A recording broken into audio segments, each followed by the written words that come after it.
Frawley was the hero in Durban on Saturday evening with his last-second drop goal, securing Ireland a famous victory over the Springboks. On tonight's episode of the Left Wing podcast, we will discuss all the talking points from last Saturday's game and reflect on the two-match series as a whole. I'm Will Slattery, and I'm delighted to be joined in studio by Ruaidhri O'Connor and Luke Fitzgerald for this week's chat. But before we kick things off, we're going to flip things around. We're going to start with the left wing moment of the week in association with Bank of Ireland lads, because I think there's only one choice. And Rudy, to be fair, you were the one who suggested doing it this way, because the Ciaran Frawley drop goal was such a great moment. You know, it's funny, myself and Luke obviously watching on TV, and thankfully they went to behind the goal as soon as it left his boot, so we knew it was over. You were sitting in the press box in Kings Park in Durban. What was it like from where you were sitting? Like, I think it came across in the post-match podcast. There was a little bit of uncertainty. So Frawley obviously kicks it. His eyes are on the ball. He wheels away, and you can tell from him that it's gone over. But there's also the presence of Cheslin Colby on the ground, and the Springboks are appealing. So as Frawley wheels away, and like the stadium goes silent. I know there was about 2,000 Irish fans over there, maybe 1,000, but there was a contingent, but you couldn't really hear them. There was almost just this silent disbelief as the Irish players raced on to embrace him. But I was kind of watching that and like going, geez, that's like Paris in 18. But also going, what's going on over here? Because Carl Dixon knows something's happened, then blows the full-time whistle, gets surrounded by Springboks, and then kind of hesitates. And then three of the Irish players, I think it was McCluskey, Gary Ringrose and Ryan Baird, are like telling Peter Steph the Toy, the double World Cup winner, to F off, get out of his face. And then the refs have this contact. So I'm watching the celebrations, and I think the celebrators kind of realise, hang on, it's not done, because James Ryan said it. But it was just that drop goal being called off would have been a big climactic moment in the history of Irish rugby. I was thinking that this must be what it's like when VAR is happening in a football stadium. You know, but obviously it went upstairs and it got cleared, and it was just this moment of unbridled joy for the Irish people in the ground, and shock, and just to get that silence. I think I've heard football players saying, like, scoring away from home in Europe, and the silence that greets you is the sweetest sound you'll ever hear. And I kind of had that, you know, after everything that this team has been through, all the heartbreak, Frawley's personal journey from 7 weeks ago, for the players who were on the pitch at the time, you know, for Caelan Blade to pass the ball to Ciaran Frawley to deliver an all-time moment for Irish rugby, it had a bit of everything, and it was sweet. And then I have to just grab my laptop and run down to the press box because the Wi-Fi was terrible and I needed to start filing. But it was a really cool moment to see. And like, yeah, I know you tried to put Bolden Barrett's performance in as your, but that was just being that was class. There's no way. My rationale was not to say Bolden Barrett's moment was greater than the Ciaran Frawley drop goal. It was more so that I thought we would be discussing the Frawley drop goal at length and to give a different perspective. But you were right, it definitely trumped everything. And even for him to get, like, for Joel Stransky, and I wonder if Frawley knew who he was, but for Joel Stransky, Joel Stransky, yeah, for him to be, and it was so. That was an unbelievable moment. For Stransky to say to him, what was he to say? He's something like, it's a big thing for me to say, or it's a strange thing for me to say, maybe, but you know, that was one of the greatest drop goals in rugby history. Like, that's Frawley. No matter what happens from here, and I'm sure we're going to talk about what's going to happen from here. What a moment for Ciaran Frawley, and I'm sure someone told him afterwards, you know who that was, and he might appreciate it a bit more. But I mean, he was born 2 years after Stransky's drop goal, but it was an incredible to be in Durban. Is he 2 years after? That's depressing. He's 97. That's really depressing. Yeah. That match literally like shaped that was my rugby love. Well, sorry, I've loved rugby forever now with my old man, but like, yeah, that was unbelievable. That was the first one I can really remember. Like, I was watching reruns of 91, and my old man played that match against Australia. So yeah, that was my first kind of my own World Cup that I really started loving it. But Johnny what a moment! Mine. So two drop goals that we remember. Absolute machine. Yeah. You know, what was your reaction when you know that whole final passage? You know, we were discussing before we came on air. You know, Frawley was involved on a number of occasions in the lead up, and then obviously nailing the winning drop goal. Yeah, but I was looking after the two kids at the time, so the little fella started crying. He went out the window. Exactly. So as soon as I shouted, obviously I had to go and console the little 10-month-old because he was crying from the yelp in the house. But look, it was a brilliant moment. I think again, you know, echo the same sentiments as Rhodes. I think, you know, really pleased for Frawley. You know, I think he's come out of his shell the last year or two. He's more appreciated. I think we can all see what a good rugby player he is. The challenges will remain. We'll discuss that, you know, about where he actually should be playing his rugby. I think it's fairly clear after the weekend. But I think he won't be playing his rugby there. And that's still a great moment for him. I think it'll give him huge confidence. I wonder, will it be some sort of a catalyst for him as well to really start thinking about where, if Leinster are not going to play him there, which I don't think they are, where he should be playing his rugby. I have a few ideas about that myself. I've been kind of, throwing them out over the last couple of years. But if there was ever a moment to say I'm well able for this in this position, I should be playing in an Irish province 10. That was the moment. So magical, brilliant for the Irish rugby team. I think that's been a long season too. They did limp over the line a little bit, made it very difficult for themselves. And I would question some of the decision making before, but let's stick to the moment. Magical technique, and to do it after having done it a few moments before as well, I thought was even more special. To have the Lear roadie to step up pretty much like so soon after it, I thought was brilliant. Because it's kind of all rested on his shoulders then. Because he's obviously made the decision to take the drop goal from the kick off, the kick out from behind the goal line. So that's a big moment to do that when they've turned down the penalty. So it kind of all rested on his shoulders at the end, I think. And so pleased for him. So pleased for the team. You could see how much it meant to them, I think. As an achievement, we were discussing off air, like how do you rank it against some of the other big wins his team has achieved?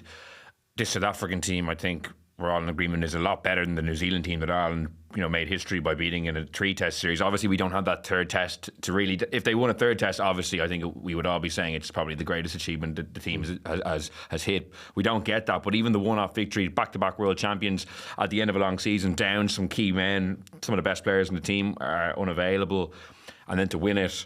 Like, is this the greatest win this team's achieved, do you think? Not even achievement, but just the greatest kind of one-game win. Or achievement, whatever you think. No, I think New Zealand trumps it for me. It's tight. Like it's a great win, but it is a one-off win. And had they doubled up, had they won in Pretoria and Durban, I'd be definitely. But to win in South Africa is unbelievably hard, and it is as a standalone though, Rhodes. If you just think about so it's away from home as well. And South Africa has to play a factor in that for me. Because it's such a difficult place, even for New Zealand. They still talk about 96, and you just think of the personnel there as well. Does that not, like, as a standalone? So let's leave this like versus series. I don't think we can diminish what they achieved. Like when they went to New Zealand, they weren't Six Nations champions. They'd lost to France that season. Now they had Sexton, they had Gibson Park. Gibson Park was more, was newer at the time, but they kind of brought this game. I think that was the peak of this team. I don't think they've ever been as good since. I think they haven't fallen very far, but the level of the performance they got to in the 3 tests, I think they would have swept New Zealand had Sexton not got injured in the first test. I think they would have won at Eden Park. They were winning the game. They were playing really well. I think they would have. They were so much better in New Zealand. And when Sexton was on the pitch, I just realised, we've stopped upsetting the South Africans, we've started upsetting the New Zealanders now. But I definitely think that they were so superior, but they also played so well on that series. I think you can't. New Zealand not being that great a team though. New Zealand weren't great at the time, but they were still New Zealand away from home, and I think to win a series, to turn a series around over there was really, like, I don't think you can get away from that as an incredible performance, as a win. So look, it's right up there. It's not far off, and it's not diminishing what they did. And when you look at the personnel, there's no Sexton, no Gibson Park, and there's several others missing. They dropped the captain for the game, dropped Bundy Aki essentially for the game as well, made big calls. The personnel that were on the pitch at the end, for that group of players to do that was an outstanding achievement. The World Cup win is certainly up there as well. That was an incredible game. The tension in the stadium, that was just as good. Marseille was exceptional. This team has delivered a lot of big days. To do what they've done consistently, like the win over France in Dublin. I suppose this is better than anything they've done in Dublin because it's not in Dublin. The very nature of going to South Africa. That's a big factor for me in this, because I think what Irish teams, so like that's where the New Zealand tour, I think, is always a big thing, isn't it? Is that I just think New Zealand, because it was a series, it weights it. Yeah, for me, it's like marked almost incomplete as the overall achievement because there's no third test. It's so finely poised. Like, it will be such a cracking third game this Saturday because it's literally one each. Ireland recovered from the first test defeat, played a lot better for long periods. Obviously, the second half went a little askew for about 25 minutes or so. But I think it would be... Box of serious injuries out of the second test as well, so they would have had to rejig. Peter Steff's out, Malcolm Marx is out, Franco Moster's broken his leg, so LaRue would have been doing return to play. Marx did a fractured tibia as well in that kind of the croc roll incident, and he played on. He finished the game. So Ireland had. And they'd out physical. I mean, it could have been like that's the first time we heading to Bloemfontein for war. Like I know they talked about war beforehand, but you would have seen a response. Like I don't know whether Ireland had the legs for a third test. They definitely ran out of steam after half time. But yeah, just the series win in New Zealand to me is still the greatest thing this team has achieved. But that's not to diminish in any way what they did last Saturday. Yeah, let's dig into the game a little more. Like what stood out to you in the first half, first and foremost, when Ireland kind of built that platform and really responded well to the previous week?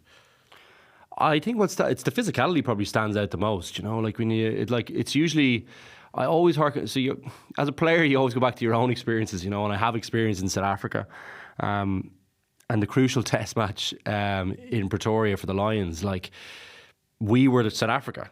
Like we had guys coming off the pitch, left, right, and centre, like with dislocated shoulder. Like just the physicality just went up another notch.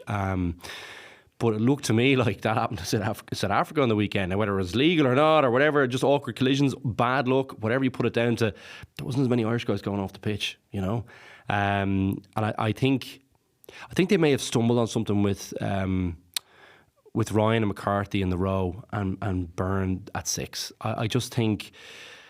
my views on Ryan. I think I've been fairly clear on that. I think every team that he plays in, it's just better when he's in it. He's just so physical. When he doesn't try, and when he doesn't try too hard, when he's not trying to win everything, every single battle he's in 100%. When he's happy with, a couple of his hits being a 51-49. Do you know what I'm going to say? Sometimes he tries to overwin a collision, or he tries to overwin a ruck. I don't think he realises sometimes that just a small wins accumulate, and actually you have great players around you, so they really count. I think he was really on form. I thought he was really physical. I think what he did with Skelton, I think he's the key for Leinster. So he's the key man for Leinster too. I think he brings a lot to the Irish team. And I think that was probably what stood out to me, is I think he makes a massive difference in there. And I think that, Byrne has to play, but I think McCarthy has to play too. So I think that leaves you with the team he picked on the weekend. And that's probably what stood out to me that they've got from it, because I think that'll play, Byrne can easily play in 6 and be unbelievably effective there. And I nearly think it frees him up to do what he's really, really great at, which is those turnovers in open play. I just think he's so special at that. So I think that's probably the future for them. And yeah, a magical display on that. Now, I will say, the discipline. They nearly cost themselves that match with the discipline. Silly penalties around the place. Like Doris, I felt like he wasn't hurting bad enough about how much that cost the team going off the pitch for 10 minutes. Because I thought he was so brilliant for the rest of the game, but that you can't. You need to be on the pitch, So that there is stuff to work on within that. I think they can still be better, and they nearly cost themselves that game. You have to have these two magical moments at the end when really it shouldn't have come down to that. I think they were a good bit better than them for a good portion of the game. Just fell away completely mentally. So this team has room to grow. I think their attack will get better as well, but the grit and the physicality will. Magical effort at the end of the season. Absolutely. I think, not to start on the negative, but Andy Farrell wasn't that joyous after the game. Like, he wasn't to be seen during the celebrations, and he kind of honed in on how they nearly squandered it. I think he would have been really annoyed again. Like, he was really annoyed after the first test. Yeah. Like, tore them to shreds on Wednesday, in his way, kind of showed them six things that weren't them on a screen, and kind of went after them for not fronting up physically and not backing each other up as teammates, and got the response. But he kind of, I can't remember the exact phrase, but he said it was a mess after half time and they completely lost their way. Made enough mistakes to lose 6 games or something like that. Absolutely. And he did. Now, I think James Ryan could have been sent off red card for that incident with the Doris one. I'd say Doris was just relieved that it was 10 minutes for one of them. I think the two lads were lucky that it was a bit of a mess to pick through who was more at fault. Luke Pearce wanted it should have James been Ryan yellow. Yeah, see, they were at cross purposes who was to blame, and because it was an Exeter Chiefs against Saracens game 2 years ago, and it was the same thing, and they gave a yellow and a red to two props. I think Ireland were really upset with the refereeing in the first test and submitted a fairly detailed document and I think World Rugby agreed with them on everything they sent in, and they were really unhappy with the way Pearce spoke to Doris, as we discussed last week. I think they won that kind of media battle. I think the pressure was on Dixon to be more down the middle, and I think he actually refed it really well. But he made it. I mean, Jamie Osborne was probably a little bit lucky. I know he got a nudge off Creel. He got a nudge off Creel, but still, that's off. And he didn't get nudged forward by Creel, really, did he? It was more like a little bit of a. Was it? I didn't feel like it was right underneath. It certainly wasn't a major. Like it didn't. I definitely thought he could have got a yellow. I think the way Feinberg and Gunazulu the landing zone there, and on the ground, he fell forward and he didn't go on his back. But that was one. If I was a Springbok fan, I'd be pretty annoyed about that, and I'd be very annoyed, especially when Mark's playing on and not lying there probably helped him as well. Like Mark's, if he broke his leg in that incident, that's if he's down and there's a stretcher coming on, you're talking. I know you shouldn't have judged by outcomes. And Benambi in the final, Shannon Frizzell only got a yellow, and that was worse. I would say, he did go off, and that's true. Bad, nasty, and I think that's something rugby. There's precedent that was set in the. But they're focused on croc rolls now since. So in their defence though, on that one, Rhodes, I did think the way the ruck unfolded and the way Marks did enter, there was enough there for me to go. Oh, it's not like a fall. It's not like the Aussie guy. I can't remember the Aussie guy's name who does it too. Do you know the Aussie guy kind of falls on the side and actually tries to I can't remember the guy's name. He was the lock. Like a nasty enough. Darcy Swain. Yeah, that was a real nasty one. It didn't have elements of that. It had elements of someone got hit awkwardly as the collision's happening. Someone's entering it kind of wrong. And I feel like you're right. I think if they probably wanted to, and maybe one or two of them did want to, because they're really trying to shut that part of the game down, or that incident down as in terms of happening. I think the sensible thing was probably to say, well, look, there's lots of movement and ripping bodies. There was a bit of that for me. It wasn't as clear cut as, say, the Darcy Swain one. Do you know what I mean? But I get the point, though, and they're hot on it. Like, it's a risky one to be in. I wonder if they just ran out of, having emptied themselves over a 55-minute first half where their physicality was off the charts. I do think our sense of their physicality is definitely influenced by the amount of blood that South Africans had. Just visceral. That could be bad luck, is what I said, bad luck. It's absolutely visceral. For 1 second on that, we never saw what happened to Mostert Netsabit. Like, the home broadcaster, I thought of all people, would have been sourcing footage. Just, I don't know if there was foul play or not. I don't think there was. There was no suggestion of it after Mostert. I would have just liked to have seen what happened, because they had. I thought they cut out. So this is a funny point. Looked like they were in a hell in a cell. Did you think there was a few instances where I was like, if they look back at that in Ireland, I was like, but they've just kind of moved on. Whereas I think if it was in France, 100%, there's all sorts of views and camera angles. Did you think that as well? Those two in particular, like two of their key men went off with massive gashes, like Dennis Hickey back in the day. Remember when he was covered in blood? And we never saw what happened to it. And there was no mention on commentary. It was an accidental. They're hardy bucks down there. They're just going to get on with it. I just would have loved to have seen what caused it, like foul play or not, because they were two huge players who were. It's funny you say that, because I don't know which incident it was with Ireland, but there was something that I was like, it's weird we didn't get a look back at that. I don't know if it was a filter. It was a breakdown in the second half for one of the Irish players just went in. I think maybe the first test actually. It was definitely second half for me, and I was like, what? That's weird we didn't see another. I just think that I think the TV coverage is different in South Africa. I think the angles are often lower and more zoomed in on the ball. You're not looking at it from the same angle. Now the stadiums that the two games were in, I know Loftus was a World Cup 2010 stadium, but it is quite old fashioned. The Kings Park is very old fashioned as well. Actually, if you stand up in the press box, you block the view of the cameras. That's the cameras are at the back of the press box.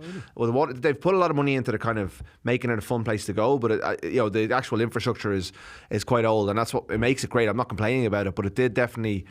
They cover it differently as broadcasters from the European. We're often dealing with very modern, very expensive stadiums, there was a lack of replays, full stop, which was quite frustrating at times. But maybe it did let Ireland off the hook. But I did think 10 points might not be enough for Ireland in the second half. I worried that the toll the first half would take at the end of the 13-month season, with Furlong was limping, then I think went off for a HIA, although that wasn't confirmed. Porter was struggling. Like Cian Healy was warming up from early on. The scrum was in trouble because they weren't at full pelt. The bench wasn't, although the bench got it done in the end. In my mind, the bench wasn't as strong as South Africa's bench, although they had to start empty earlier, so that was a big impact. But we saw the slow poison eventually worked, and Pollard kick. They get in front, and what's remarkable is that Ireland went and won it again in a way that England went and did it to them in Twickenham. Having got to the kind of physical, Ireland got to the physical pitch early, and then were able to find something else, which was the most impressive part with the personnel that were on the pitch. With the fact that the beach was beckoning, they could have easily said, you know what, we've given this our best shot, we're not going to get there. They made mistakes. Frawley kicking it out in the full to recover from that showed great mental strength, and I did think Farrell deserves an awful lot of credit for the way the team were prepared mentally and physically and how he framed the whole thing, how he used selection to send a jolt through the whole group, how he trusted Frawley and Blade to bring them on with 20 minutes to go at a point where I was going, Jesus, that's a big shout to take off Conor Murray in particular. That's the first time Crowley's Crowley's playing well though. Crowley played great, but he's been on. I think he's a bit run down. I think he was at the end of the season. It was the first time he'd done it back. So it's a big vote of confidence in those players. And, for all that, I just said, I think you're right. Discipline, set piece, two areas they could improve massively. Line out, they keep saying that South Africa are one of the best line outs in the world. Well, I think that should be that should be your thing that you want to get better at and you want to become that now. Discipline's a big thing. The scrum was really in trouble. And we'll maybe get into kind of the prop situation and the all of that sort of stuff. Maybe that's one for next week. But the character, we have to take a break, Ruts. Yeah. We're not going next week. The character they showed was incredible with the players they had on the pitch. Yeah. The second half, when the game kind of got away from Ireland, what kind of stood out to you in that period? Like you mentioned, Rudd mentioned kind of obviously emptying the tank to a degree to kind of get that first half performance, but what did you see in maybe that 25-30 minute period even before they were able to work back into the game to get the winner? I thought kind of the exiting and the kick strategy gets a little bit messy. Look, that does happen when you're under pressure. That stood out. I think the line out stood out to me. I just think it looks really clunky. I don't know I wish I knew more about it. Is my honest assessment of it. But I do know what a good slick one looks like. And I think that concerns me a little bit because it feels like the only time we were really able to put together a nice move in fairness, that Brumbies play off the scrum at the end where Frawley, now it's a terrible decision to grub it, works out great, but that was a nice set play. But line out has always been a great place to set up play for Ireland, and they don't seem to be able to do it with a full line out anymore, which means that that's a worry, I think, because you do need to be able to play off that, and Ireland are very creative. It seems to me the best place where they've been creative in terms of a set play is off the goal line kickouts. You know what I mean? Yeah. It's the only time they've actually implemented a 2 or 3 phaser. 5 metre taps as well. 5 metre taps are very effective in fairness, yeah. But that was a little bit concerning to me, Will, and still an issue. So I think having the summer to go, take a break, take a couple of weeks off, get everyone freshened up. But the coach as well probably need that too. And I think Leinster will need that off the back of last season. At the end was very, very messy, I think, for them too. And they won't have Sheen as well, so that's kind of an added bit of pressure for Leinster next season, although hopefully he's back by the end, but for Ireland too.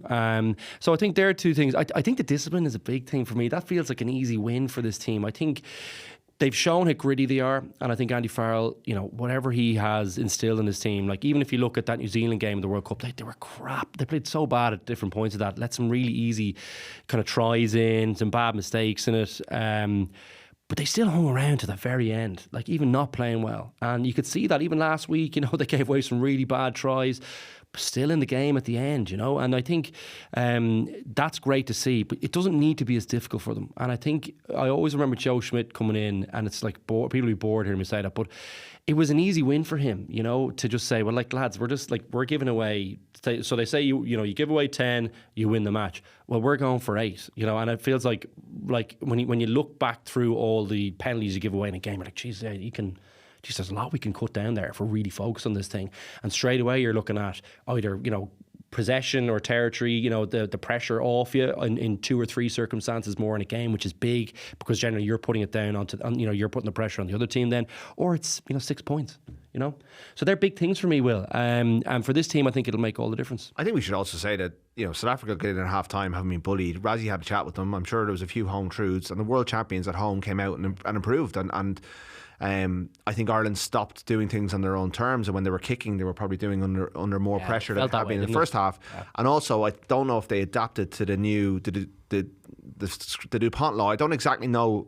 I don't know how to explain exactly what it did, but I think it creates more space for the fullback running back, because you could hear Carl Dixon screaming retreat at the Ireland forwards, who up until now would just stand there with their hands in the air until Sasha Feinberg and Gonzalez starts countering, and then they become active. Now they have to go backwards. There's more space for him, and he made hay. His kick return was brilliant, and he was bouncing off Irish defenders. Like he's going to be a star. Like I think he's their next 10.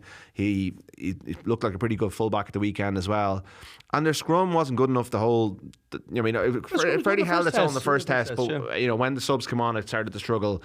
The second test, they got on the wrong side of Dixon in that space, and they started. I think what South Africa were arguing was basically Ireland weren't accepting the hit, and they were trying to buy penalties off him. And you could hear Baird and Peter Steph Toy having a row with the touch judge about it, because Peter Steph was trying to get him to do that. I like the fact that Baird was standing up to him. I haven't seen that in Ryan Baird very much. I thought we talked about it beforehand. This was a good tour for him. I thought he was much better than he had been in the last month for Leinster.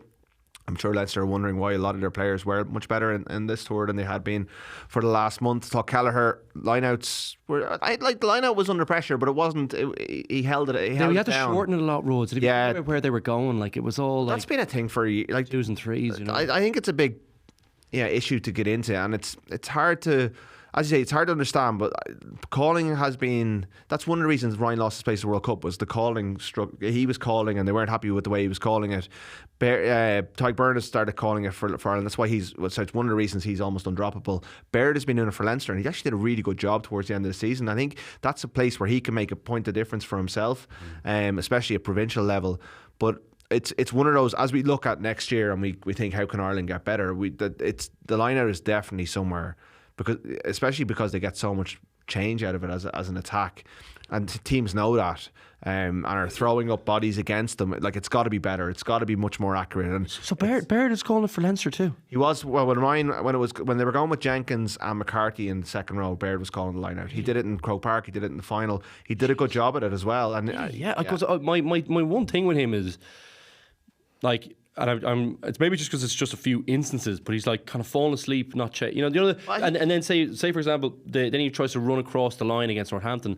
Like when I think about him, I'm going, like, he's just a bit wild. Like, is he really into the game? Does he not? Because he seems to be making these bad decisions. I thought the one against Northampton, I know it's come up a couple of times. He did get that. Like, that was a turnover. I think it was a line-out turnover. It was slapped down to him. He got it, and he was just like, "What do I?" He just don't go. Yeah, go forward. It was a mistake, but I think the same thing as Crowley. Like, Bear played every 80 minutes for the whole season for Leinster until that moment. That might be. So you think I'm being harsh? Maybe. I think he started making mistakes towards the end, probably partly due to mental fatigue. I do think he has been guilty of switching off within games, but in some of those games he was like during a part of the season he was Leinster's best player. He destroyed Munster's line out in Thomond Park. I thought he was brilliant over in La Rochelle. Physically, the La Rochelle home game he was really good as well, and he kind of refound that form again. Why it went wrong at the most important part of Leinster season is a question for him and also for Leinster, but he showed on that tour, especially as a bench player for Ireland, what he can bring. And him standing up. You know why I'm saying that though, obviously, because like when you think about a line-out caller, I always feel like you have to have the temperature of the game. You have to be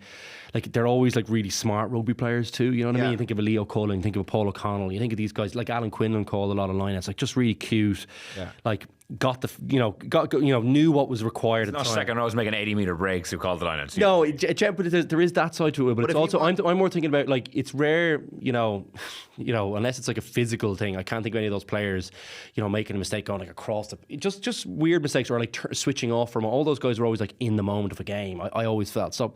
That's good to hear you say that. I think they might have almost gone to him like, let's give him a job and let's give him something that's like give him ownership of something, and it keeps him in the game. And I thought he was quite good at it. Like, as a defensive line-out weapon, he is brilliant, and he's he's almost becoming like O'Mahony at his peak in that regard.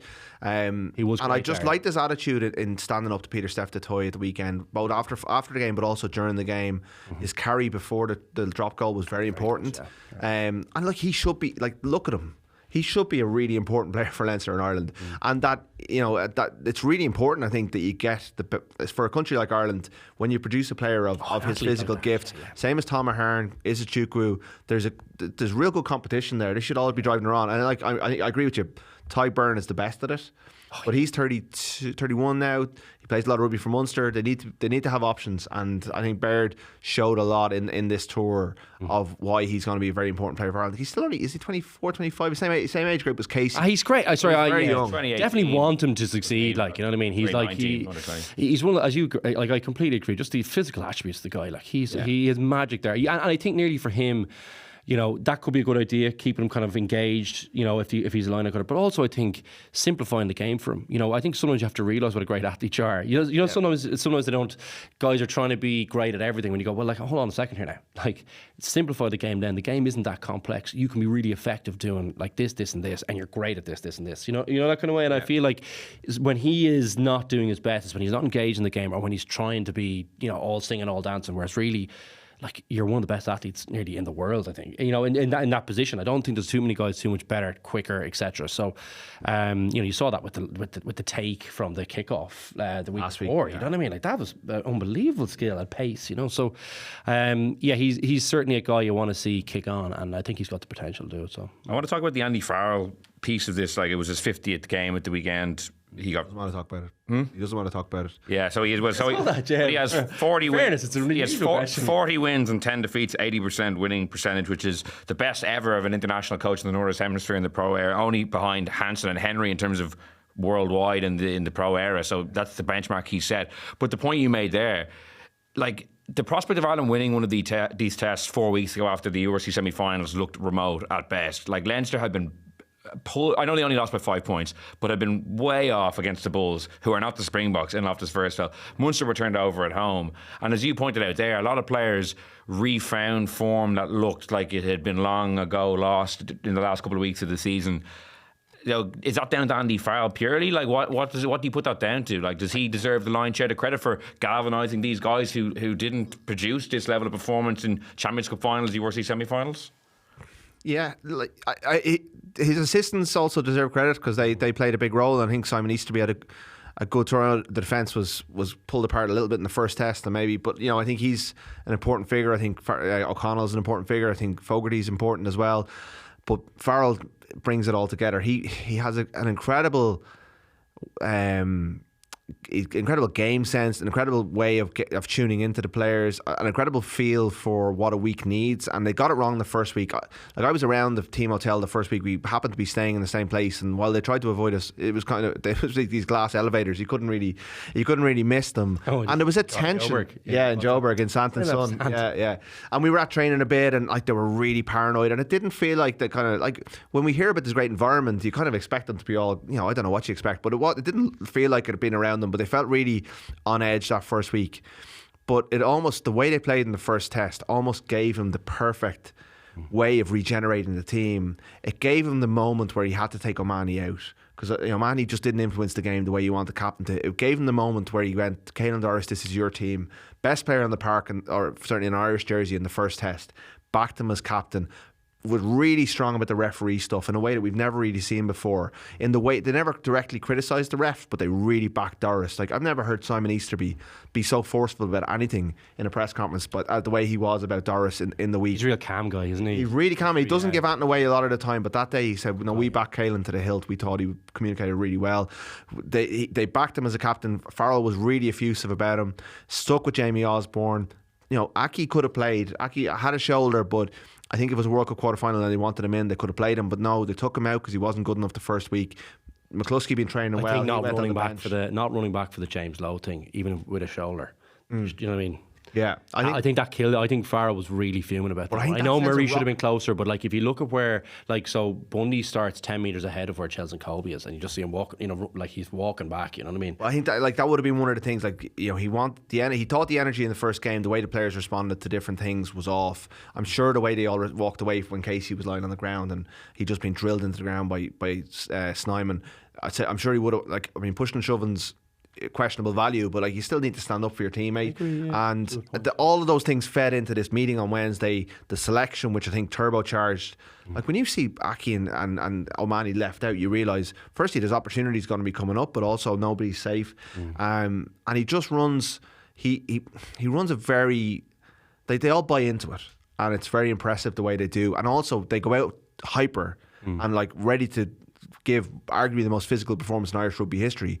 But the level of training and the things that they've drilled into it mean that even though they're on this like absolute edge, their technical execution was really good in that first half, and they delivered a really good set play, which he put down to O'Connell. I know it goes back to Leinster over the years, but to put that in apparently Ranwick before that, but yeah, okay, which makes sense because the lads are all Ranwick, like Checa and but to score it last week and then to come back and do it off the phase later. Porter has the ball. I'm sure South Africa were ready for a move. He just trucks it up and then they relax, and then to run it off the backs.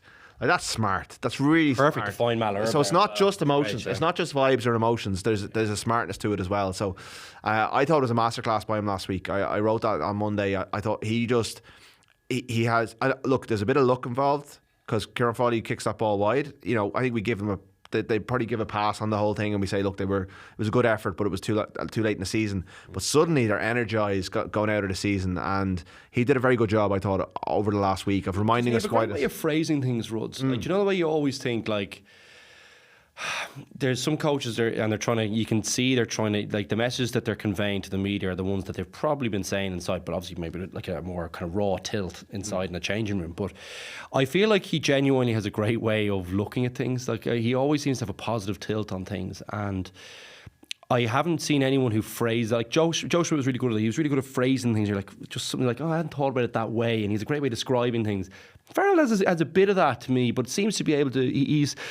He rolls the punches really well, I think, and I feel like he makes no excuses, but does it in a good way. Like he's so likeable for such a hard-nosed, tough guy. You know what I mean? We all know, like, watching playing rugby league, obviously hard as nails, but he has a great way, I think, of like softening himself up or opening himself up, and making you want to play for him, and you're always pulling for him, even as a supporter, when you're thinking the team isn't playing great or there's things you don't like, the line out, the whatever, we all moan about something during the week as supporters because we want it to be perfect. But I always am pulling for him. Do you know that kind of way? I always wanted to go well for him, and I can only imagine being in the changing room that everyone feels the same way. So I think that's what really gives the group energy, and I think who he has in there. You mentioned Simon Easterby, like, he is such a likeable guy, but Paul O'Connell is too. Like, Paulie is hard, Paulie reminds me a lot of Andy Farrell as a bloke. Probably funnier, you know what I mean? Probably more likeable guy maybe behind, but they're a likeable bunch. I could feel like, you go in there, I could feel like there'd be new ideas, positive ways of looking at things, and good guys. Just good, tough guys and wanting you to work hard. And I think that it's funny, those things do help out there, Will. Funny, I'm really intrigued to see, I know it's a long way off now and there's a November series to come, but how the team and the squad function when he leaves for the Six Nations. Obviously we'll have Simon Easterby in there most likely as the head coach, and Paul O'Connell will still be there.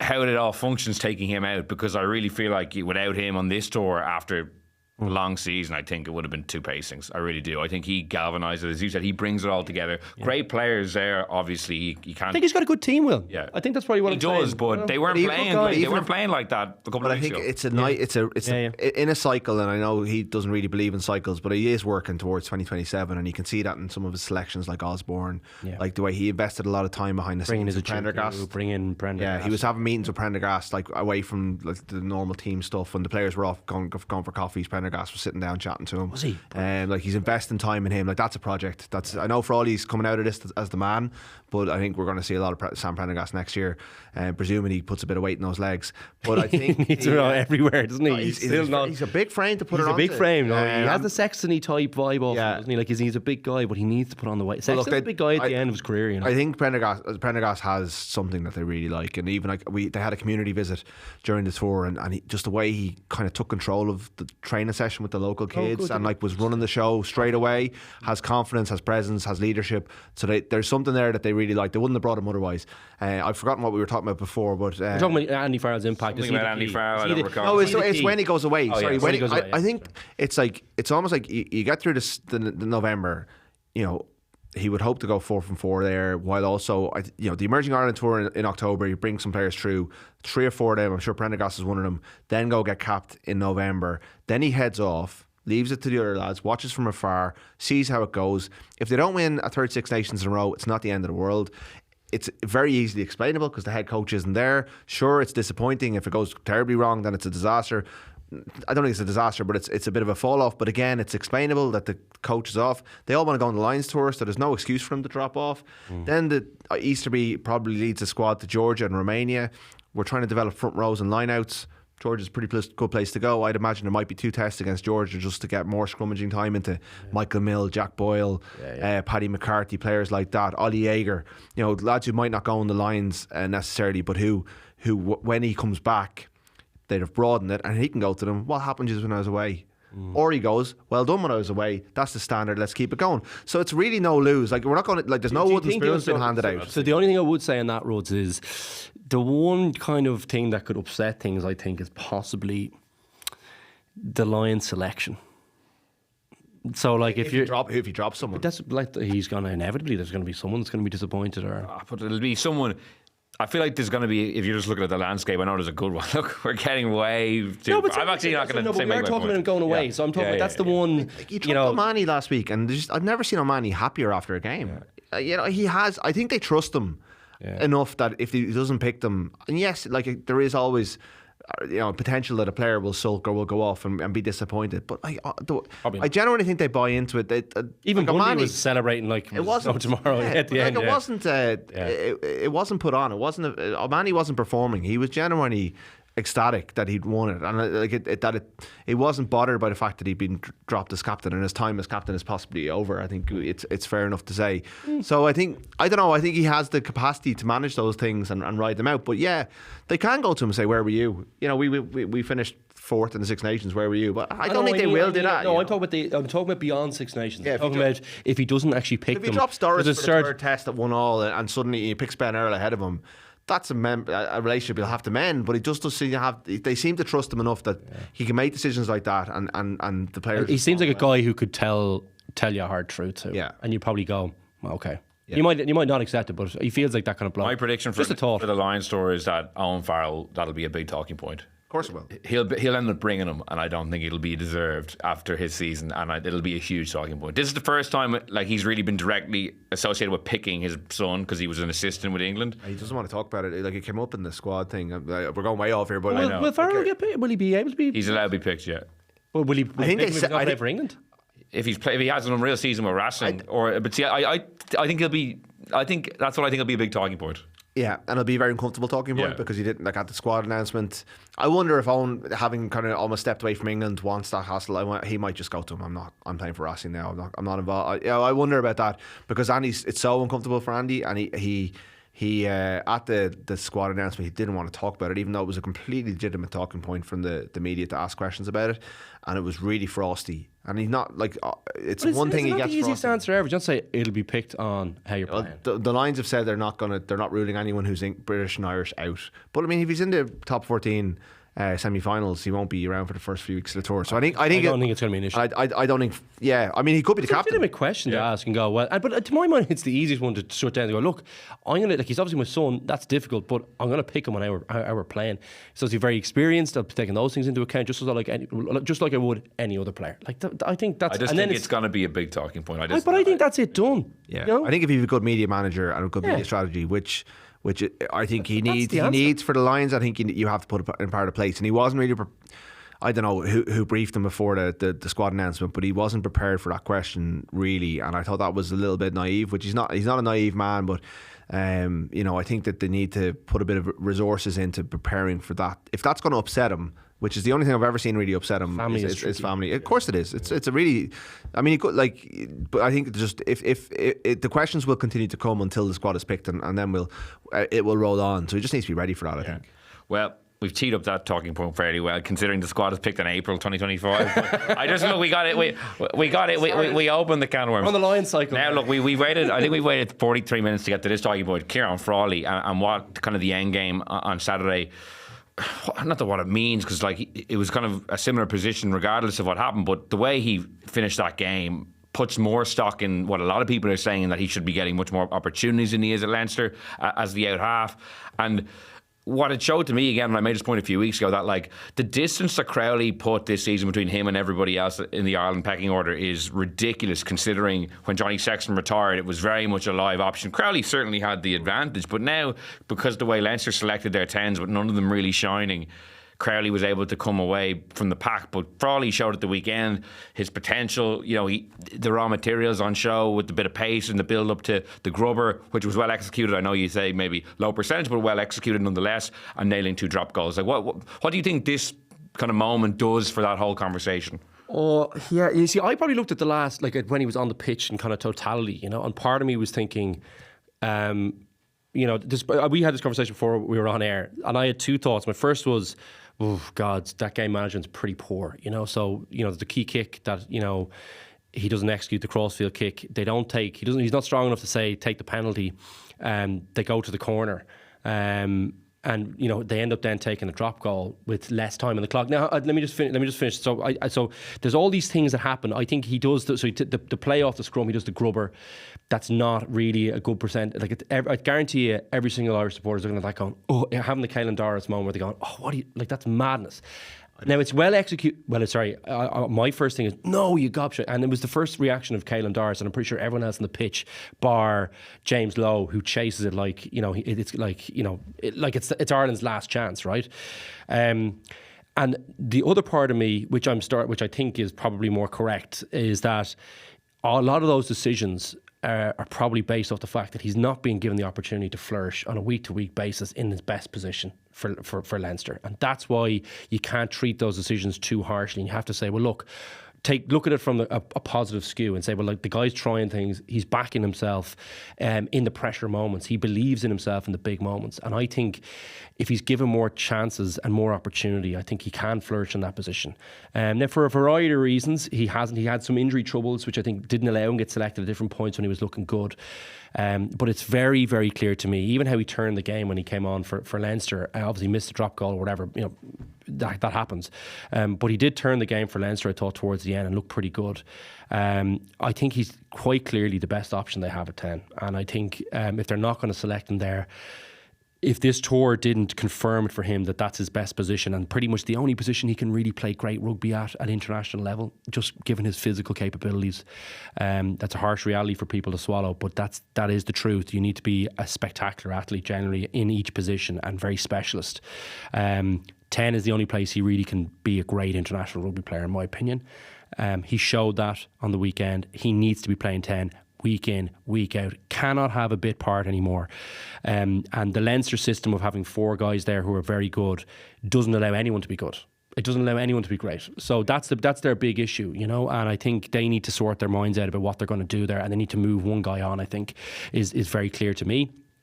And yeah, Frawley needs to move on if they're not going to pick him there. That's it. It's never been clear. His career now is in the balance. He's never going to be a great international player if he doesn't move and play 10 somewhere week in, week out. And I completely agree with you. Crowley is miles ahead of everyone else in terms of the pecking order. Even if they did take him off for the key part of the game at the end, he's miles ahead. Yeah, but Frawley could close the gap. Yeah, that should be a battle between the two of them. It should be one of those, not as famous as Sexton or O'Gara, obviously, but there's no reason on paper why those two guys shouldn't be going back and forth with each other. But the way it's being selected at Leinster, it's just not allowing that to happen. What do you think Leo Cullen's reaction was watching that last end of the game? Oh, look, he's Irish. He wants Ireland to win, and he is also Ciaran Frawley's coach, and he does pick him around. He doesn't pick him as a 10 necessarily, so I'm sure he was happy for Ciaran Frawley. I also wonder, it does make him look bad. And there's been a couple of Ireland selections that haven't reflected too well on Leinster over the last couple of years. The 10 one here, Gibson Park getting accelerated by Ireland, and then Leinster kind of catching up, moving Porter to Loosehead was I think that was driven by Ireland as well. There's one more that John McCarthy was like Ireland fast tracked him almost ahead of Leinster at that time. So there's been a couple where Leinster have been slow to catch up.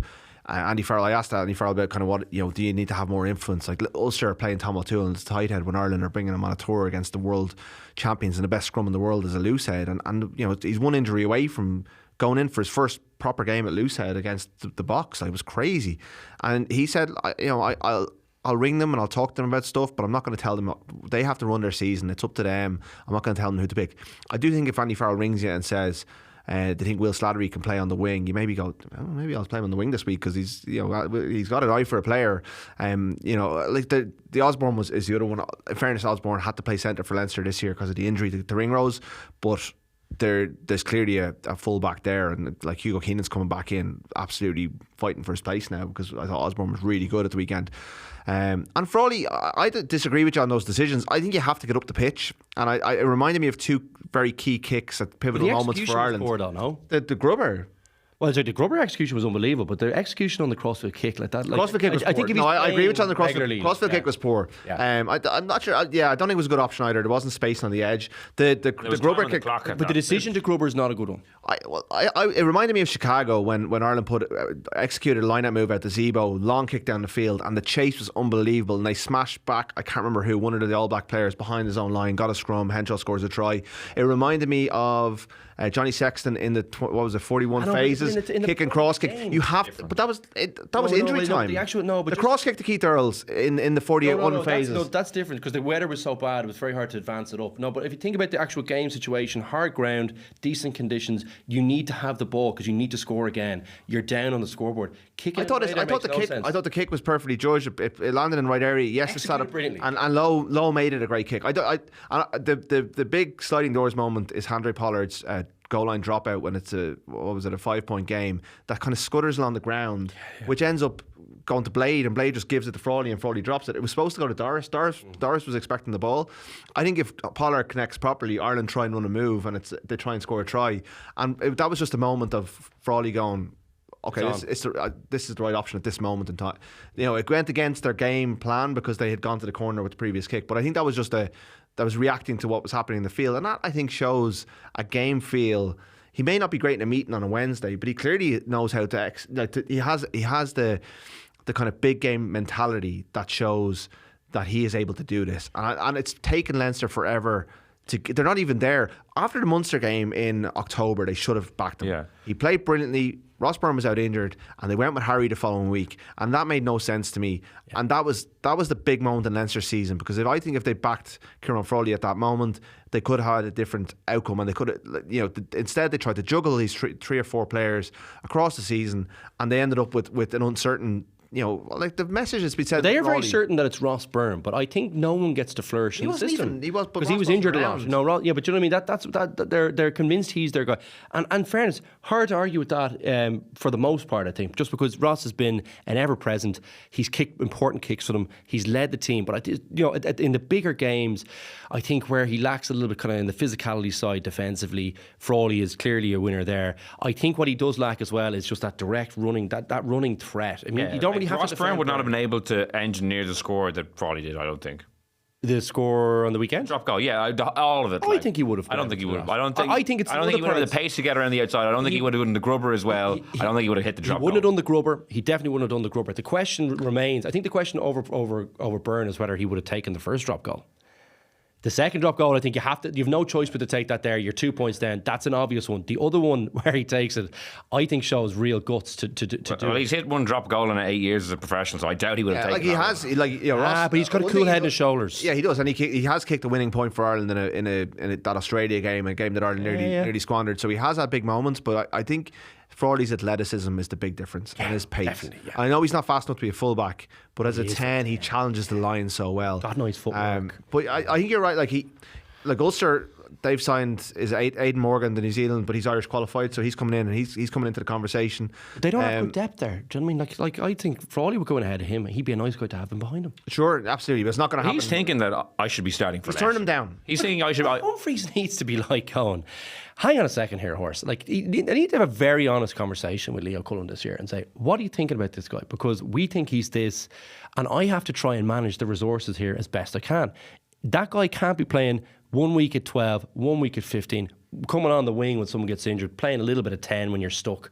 What is he? Like, because we think he's this, and this is how we're paying him. They haven't won the Champions Cup in a long time, so that's why I find it just a bizarre selection policy, because you'd think that, like, it's not as if he can stand over and say, oh, look, we've won all these trophies the last few years, that's why he's not playing. Leinster haven't won anything in a long time, and they flamed out the last couple of years, in particular with no Johnny. So Johnny Sexton wasn't even a factor the last 2 seasons, we'll say, and Frawley still got no opportunities properly at 10. That's what makes it so bizarre. Like, what do you think? Because, like, I made this point on Saturday. Like, we saw the end game, it was very spectacular. Leo Cullen sees him train every single day. So like he's obviously seeing something. Unless, And he knows rugby inside out. Like, let's face it. what do you think it is that like that they're seeing? But training's important. That everyone It's not else, every single other person I know is saying. I think people often professional coaches overrate training. Like it's obviously important, and you have to be a good trainer to some degree. But like if you deliver a moment like that in the match, like Ross Byrne moved the dial that time when he kicked that goal against Australia. I'm convinced of it. Farrell went, okay, he's able to do something. He went to the World Cup. Farrell will continue to pick him because he's just gone and won a game for him. Leinster have to see that and go, well, hang on a second, like this, he has something. And yes, he might be quiet in meetings, or I'm not even sure if that's true. But I mean, this running the week thing keeps coming up.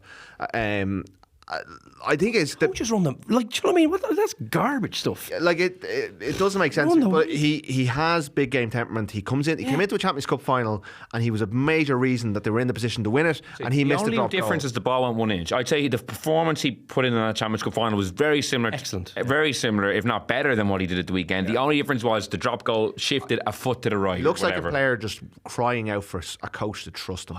And Farrell trusts him. And I think Leo O'Connor needs to trust. The problem he's going to come back late because he was on tour. The Byrne brothers will not be late. They'll be in pre-season. Like Connacht started pre-season today. Bizarre. Not bizarre from their point of view. I'm sure it makes sense for their plan. But God, it's just. I saw the picture. I nearly vomited. I'm not ready for 25, 26. Even though we've been talking about the Lions or 24, 25. Champions Cup draw chat to come as well. Well, like he will be behind the Burns because they'll have had a pre-season ahead of him. But when it comes to Leinster, Munster and the big games, he deserves it. He deserves that chance now. Sure, he has to train well. Sure, he has to be more vocal. Back him. It hasn't worked out until now. Back him. Or if you're going to back Prendergast, back Prendergast. If that's the guy, and that's the guy for 27. But let Frawley go. But you got to tell him. Have the conversation. Have the decency to have the conversation. Or if Ciaran Frawley can, if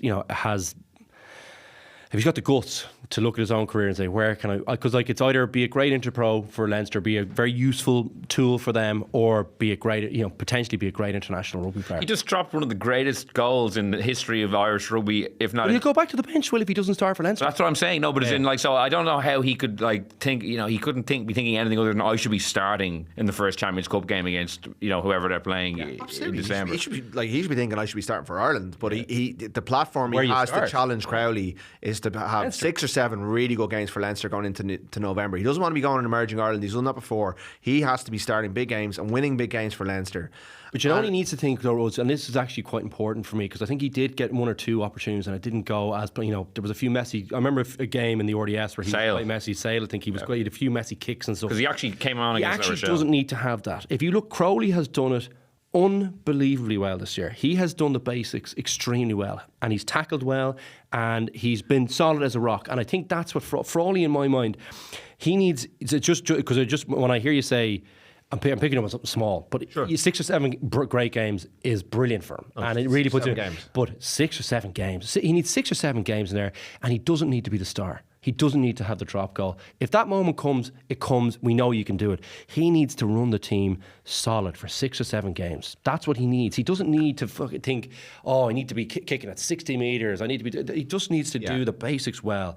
What you need is a 10, and then you'll grow into it. Then you'll have your moments. Then you'll have your Sexton no-look passes. But he had moments during the year, like the kick against La Rochelle, the Munster game. Like he had them, and Leinster didn't back him. Can I just go back to, like you mentioned, Crowley, and Frawley was the match winner. Crowley's tackle when he slid off Malcolm Marks and read it and nailed Quagga Smith.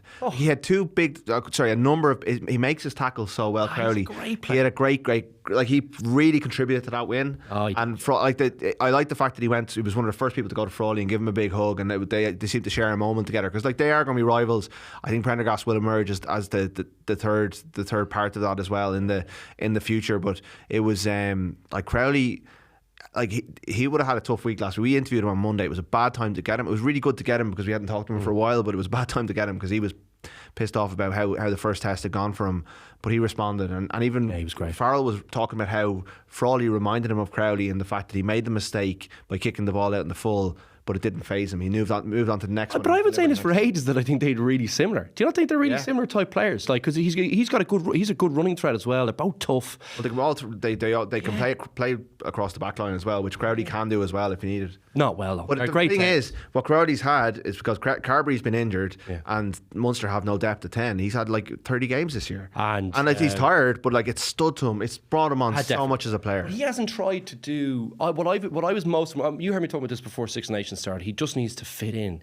He doesn't need to be like his moments will come. He'll have his moments. He'll have the kick to win the game. He'll have those moments come to you over the course of the game. The great players let them come to them. He doesn't need to chase it. And I thought that's what separated him this year, because mentally that's really difficult to do, to be just a little bit patient and to figure out, well, there's 14 other international players around me. Like, my job is just to give it to Bundy, give it to Bundy Key, give it to Gary, give it to Keenan, give it to Doris. I'm facilitating there. My moment will come because, of all the good play I've done for their other 79 minutes. And that's what great players are able to do. And I think Frawley has the potential to do that. But he has to be thinking solid, not shooting the lights out.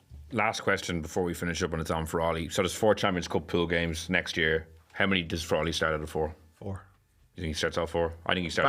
I think if there's no injuries, he starts none. Barring injury, if Leinster, this again, I don't want to sound overly harsh on Ross Byrne, but if Leinster is still starting Ross Byrne in big games next season and Ciaran Frawley's warming the bench and kind of shifting around positions, I just don't see the story ending in a different way. I know they've got Jordy Barrett. I don't know what his impact on Jamie Osborne. I just don't understand. I know they've got Snyman coming in. He's not playing particularly well at the moment. I know they've got Slimany coming in. That will improve their chances. They are 3 quality players. Yeah. But if they don't have the correct player in the number 10 shirt, I just don't see them getting it done. I think Ross Byrne's time has come and gone. I actually think if I were him, I'd be going out looking for a contract in England and France, get a bit of cash before you finish up.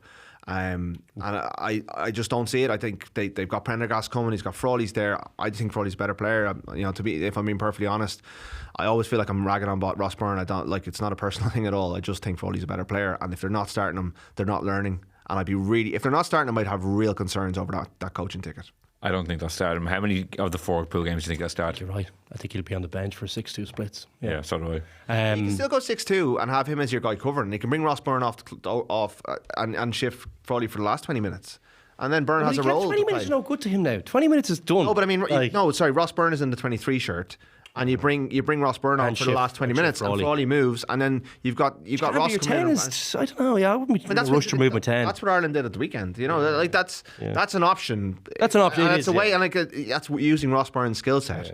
Ross Byrne's a very. See, my. I don't think he has the pace or athleticism. No, but I think it's still a very tight call.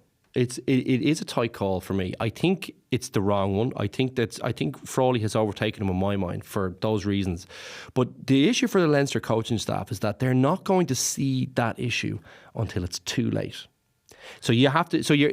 They've seen it now. They've seen it in the last couple of years. They've seen what it does to the team when you don't have someone who has a break there. When you don't have someone who's a physical guy. You can see the difference, right? But they won't see it for 30 games. It's the 31st game. It's not already too late. They've already lost 2 Champions Cup finals. They have, I think. No. I'm not arguing with you on that one. I'm just going to say, I'm going to say to you, it won't matter to them. I guarantee you will have the same thing again. They'll rinse through the group setup. They'll have Ross Byrne. They'll kick all the goals. He's very, very solid. But when it really counts, I think you have to have that foresight. Now, we're going to argue that they've seen it in the past. They've got the historical data. They need to act on it now. But I think what's happened to them previously is that they haven't done that. They've been able to pick Harry Byrne for a game here. Oh, we throw Prendergast in for a game, and they still beat the lads by 40 points a week in, week out. Potentially the most important person in this is someone that we haven't even considered is Tyler Blindell, who's coming in as the new attack coach. Yeah. And if he's been watching from afar, and he comes in and he goes, "This is the guy I want." And they could be Harry.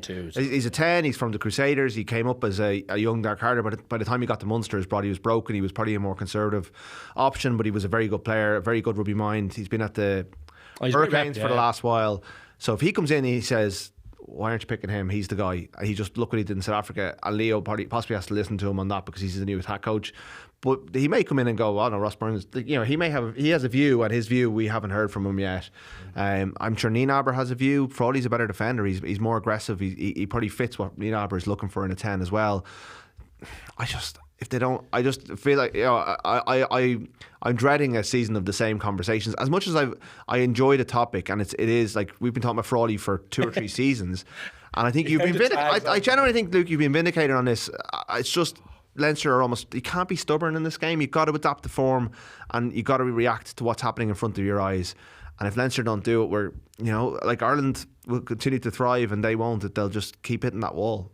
Well, it's definitely going to be a talking point we will revisit, I'm sure, next season. I'd like to thank Rod and Luke for joining me on this week's episode of The Left Wing. We will be back next week with another podcast, and we want to hear from our listeners. So please get in touch with myself, Rod, Luke, or Cian with your questions, and we'll try to answer as many as we can next week. In the meantime, you can subscribe to us on Spotify, Apple Podcasts, or listen on the Irish Independent website. So until next week, thanks so much for listening, and goodbye.